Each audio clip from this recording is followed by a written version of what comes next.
ಸ್ನೇಹಿತರೆ, ನಾನಿವತ್ತು ನಿಮ್ಮ ಮುಂದೆ ಮನೋವಿಜ್ಞಾನಕ್ಕೆ ಸಂಬಂಧಪಟ್ಟಂತಹ ಕೆಲವೊಂದು ಪ್ರಶ್ನೋತ್ತರಗಳನ್ನು ಇಡ್ತಿದ್ದೀನಿ.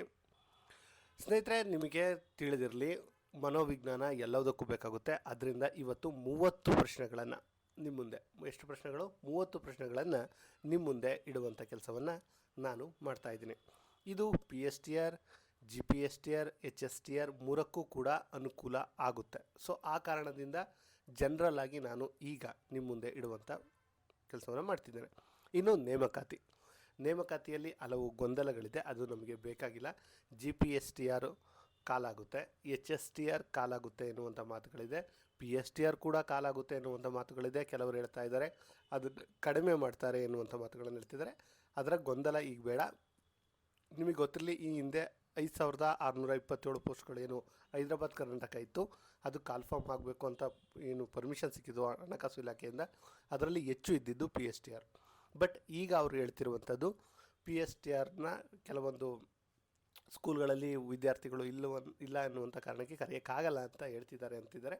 ಇನ್ನೂ ಅಕ್ಯುರೇಟ್ ಮಾಹಿತಿ, ಸಂಪೂರ್ಣ ಮಾಹಿತಿ ಇಲ್ಲ. ಸೊ ಆ ಕಾರಣದಿಂದ ನೀವು ಸ್ಟಡಿಯನ್ನು ನಿಲ್ಲಿಸಬೇಡಿ. GPSTR ಆಗಲಿ, HSTR ಆಗಲಿ, PSTR ಆಗಿರಲಿ, ನೀವು ಸ್ಟಡಿಯನ್ನು ಮುಂದುವರ್ಸ್ಕೊಂಡು ಹೋಗೋದನ್ನು ಮಾಡಿ. ಅದೇ ಕಾರಣಕ್ಕೆ ಈಗ ನಾವು ಮೂರರಲ್ಲೂ ಕಾಮನ್ ಆಗಿ ಇರುವಂತಹದ್ದು ಯಾವುದಪ್ಪ ಅಂದರೆ ಸೈಕಾಲಜಿ. ಸೊ ಆ ಕಾರಣದಿಂದ ನಾವು ಇದೀಗ ಸೈಕಾಲಜಿನ ನಿಮ್ಮ ಮುಂದೆ ತರ್ತಿದ್ದೇನೆ.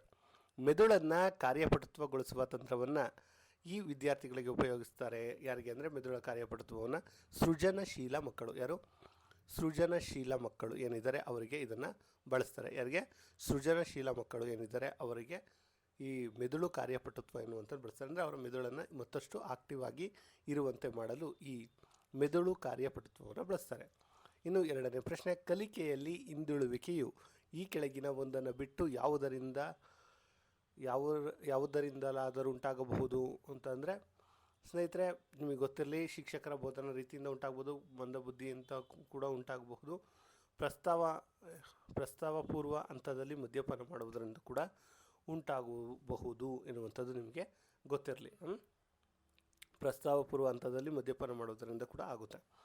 ಸುಮಂತನು ಆಟದ ಸಾಮಾನುಗಳನ್ನು ಒಡೆದು ಅದರಲ್ಲಿರುವ ಭಾಗಗಳನ್ನು ತಿಳಿಯಲು ಬಿಚ್ಚುತ್ತಾನೆ. ನೀವು ಏನು ಮಾಡುವಿರಿ ಅವನಿಗೆ ಅಂದರೆ, ಅವನು ಒಂದು ವಸ್ತುನ ತಗೊಂಡು ಅದನ್ನು ಒಡೆದು ಅದರೊಳಗಡೆ ಏನಿದೆ ಅಂತಂದರೆ ಅವನ ಕುತೂಹಲವನ್ನು ಪ್ರೋತ್ಸಾಹಿಸಿ ಅವನ ಶಕ್ತಿಯನ್ನು ಉದಾತ್ತೀಕರಿಸ್ತೀರಾ?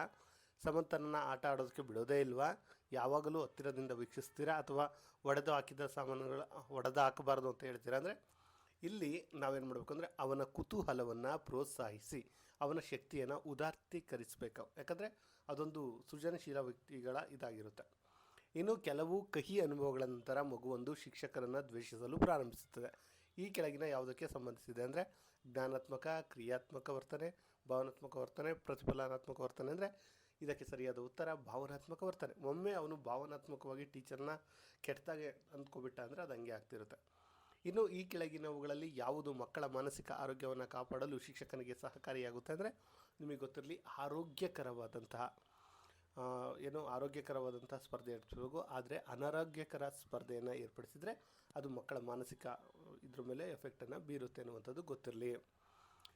ಪರೀಕ್ಷೆಯಲ್ಲಿ ಅನುತ್ತೀರ್ಣನಾದ ವಿದ್ಯಾರ್ಥಿ ಶಿಕ್ಷಕರು ಸರಿಯಾಗಿ ಪಾಠ ಮಾಡಿಲ್ಲವೆಂದು ಹೇಳುವುದು ಈ ಹೊಂದಾಣಿಕೆಯ ತಂತ್ರಕ್ಕೆ ಉದಾಹರಣೆ. ಅಂದರೆ ನಿಮ್ಮೆಲ್ಲರಿಗೂ ಗೊತ್ತಿರುವಂಥದ್ದೇ ಯಾವುದಂದರೆ ಪ್ರಕ್ಷೇಪಣೆ. ಅಂದರೆ ಹೇಳ್ತಾನೆ ಅವನೇನಂದರೆ, ನಾನು ಚೆನ್ನಾಗೇ ಓದಿದ್ದೆ, ಈಗ SSLC ರಿಸಲ್ಟ್ ಬಂದ್ಕೊಳ್ಳಿ, ನಾನು ಚೆನ್ನಾಗೇ ಓದಿದ್ದೆ, ಗಣಿತ ಟೀಚರ್ ಸರಿಯಾಗಿ ನಂಗೆ ಕ್ಲಾಸ್ ಮಾಡಿಲ್ಲ. ಇದಕ್ಕೆ ಏನಕ್ಕೆ ಉದಾಹರಣೆ ಅಂದರೆ ಪ್ರಕ್ಷೇಪಣಾ ತಂತ್ರ. ಏನಕ್ಕೆ? ಪ್ರಕ್ಷೇಪಣಾ ತಂತ್ರ.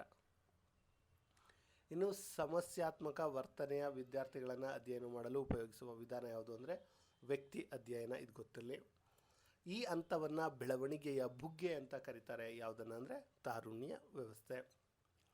ಇನ್ನು ಸೃಜನಶೀಲತೆಯ ಪ್ರಕ್ರಿಯೆಯಲ್ಲಿ ಅನುಸರಿಸಬೇಕಾದ ಹಂತಗಳ ಅನುಕ್ರಮ ಹೇಗಿದೆ ಅಂದರೆ ಸಿದ್ಧತೆ, ಪರಿಪಕ್ವತೆ, ಜ್ಞಾನೋದಯ, ತಾಳೆ ನೋಡುವಿಕೆ. ತಾಳೆ ನೋಡುವಿಕೆ ಒಂದು ಸರಿಯಾದ ಉತ್ತರ ಆಗುತ್ತೆ.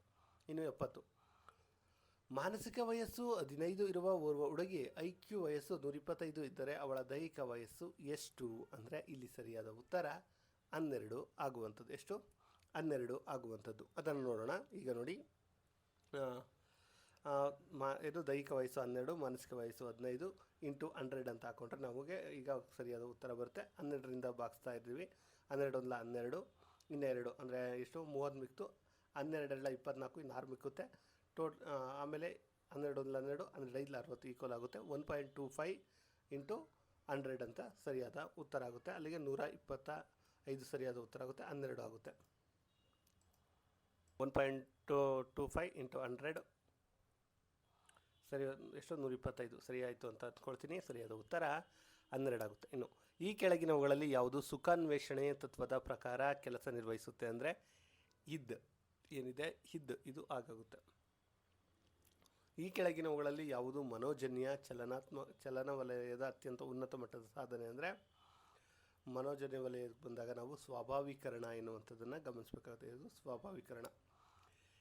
ಕೆಳಗಿನ ಯಾವ ಒಂದು ಜೊತೆಯ ಅಂಶಗಳನ್ನು ಒಂದೇ ನಾಣ್ಯದ ಎರಡು ಮುಖಗಳೆಂದು ಪರಿಗಣಿಸಲಾಗುತ್ತೆ ಅಂದರೆ ಆಸಕ್ತಿ ಮತ್ತು ಅವಧಾನ ಏನಿದೆ ಅದು.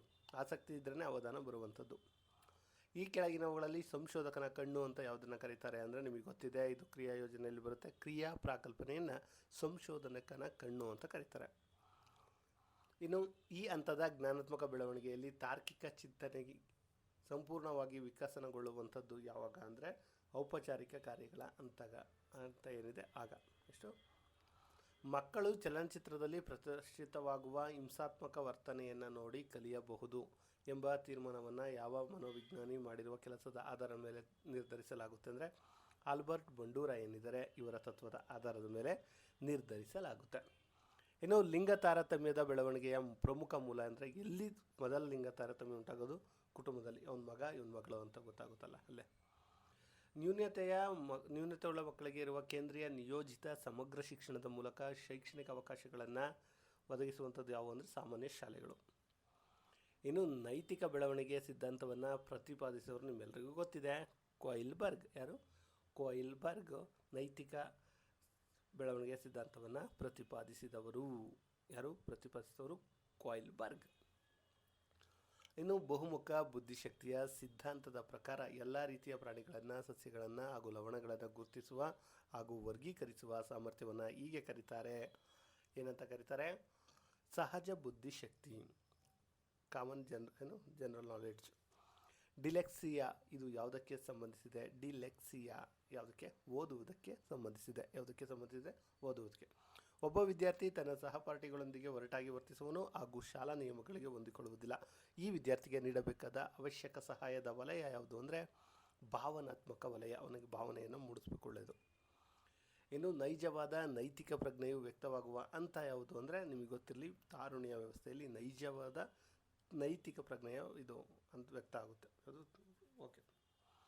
ಇನ್ನು ಮುಂದಿನ ಪ್ರಶ್ನೆ ಹೇಳಿಕೆ. ಗಂಡಸರು ಹೆಂಗಸರಿಗಿಂತ ಹೆಚ್ಚು ಬುದ್ಧಿವಂತರು ಅಂತ ಹೇಳುವುದು ಲಿಂಗ ತಾರತಮ್ಯವನ್ನು ತೋರಿಸುತ್ತೆ. ಒಂದು ಸಮೂಹದ ಸದಸ್ಯರ ಸಂಬಂಧವನ್ನು ಅಧ್ಯಯನ ಮಾಡಲು ಈ ಕೆಳಗಿನ ಯಾವುದನ್ನು ಬಳಸಬಹುದು ಅಂದರೆ ಸಮಾಜ ಮಿತಿ ತಂತ್ರ. ಒಂದು ಸಮೂಹದ ಸದಸ್ಯರ ಸಂಬಂಧವನ್ನು ಅಳೆಯಲು. ಇನ್ನು ಅನಿಮಿಯಸ್ ಲಕ್ಷಣವು ಈ ಜ್ಞಾನಾತ್ಮಕ ಬೆಳವಣಿಗೆಯ ಮುಖ್ಯ ಲಕ್ಷಣ ಅಂದರೆ ಅನಿಮಿಸಮ್ ಯಾವುದು ಅಂದರೆ ಕಾರ್ಯಪೂರ್ವ ಅಂತ. ಯಾವುದು? ಕಾರ್ಯಪೂರ್ವ ಅಂತ. ಪುನರ್ಬಲನದ ಉಪಯೋಗದಿಂದ ಪ್ರಕ್ರಿಯೆಯನ್ನು ಬಲಗೊಳಿಸುತ್ತೆ ಅಂದರೆ ಪ್ರತಿಕ್ರಿಯೆಯನ್ನು ಬಲಗೊಳಿಸಬಹುದು. ವಿಸ್ಮೃತಿ ಇದು ಒಂದು ಪ್ರಮುಖ ಕಾರಣವಾಗಿದೆ ಅಂದರೆ ಭಯ ಮತ್ತು ಆತಂಕದಿಂದ ಆಗುವ ಭಾವನಾತ್ಮಕ ತಡೆ. ಇನ್ನು ಒಂದು ಮಗು 110 ಎಂಬ ಸಂಖ್ಯೆಯನ್ನು 110 ಅಂದರೆ ಎಷ್ಟು? 10,010 ಅಂತ ಬರೀತದೆ. ಇದಕ್ಕೆ ಕಾರಣ ಯಾವುದಪ್ಪ ಅಂದರೆ ಡಿಸ್ಕ್ಯಾಲ್ಕುಲಿಯಾ. ಡಿಸ್ಕ್ಯಾಲ್ಕುಲಿಯಾ. ನಾವು ಹೆಂಗೆ ಬರೀಬೇಕು ಹೇಳು? 110ನ್ನು 110 ಬರೀಬೇಕು. ಆದರೆ ಅವನು 100 ಪ್ಲಸ್ ಆಮೇಲೆ 0 ಬರೀತಾನೆ.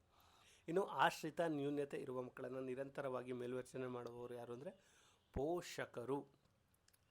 ಸ್ನೇಹಿತರೆ, ಇದಾಗಿತ್ತು ಇವತ್ತಿನ ವಿಡಿಯೋ. ಮತ್ತು ಇದರ PDF ಏನಾದರೂ ನಿಮಗೆ ಬೇಕಂದರೆ ಅಂದರೆ ಎಲ್ಲ PSTರು GPSTರು ಯಾವುದಕ್ಕೆ ನಿಮ್ಗೆ ಏನಾದರೂ PDF ಬೇಕು ಅಂದರೆ ನಮ್ಮನ್ನು ಕಾಂಟ್ಯಾಕ್ಟ್ ಮಾಡಿ.